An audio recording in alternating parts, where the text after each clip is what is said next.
was some kind of explosion. Would be Jewish.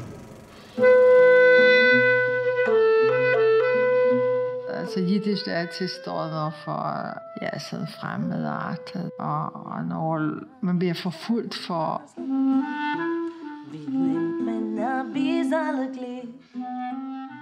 De får så os alle sammen på en eller anden måde tilbage til det nostalgiske.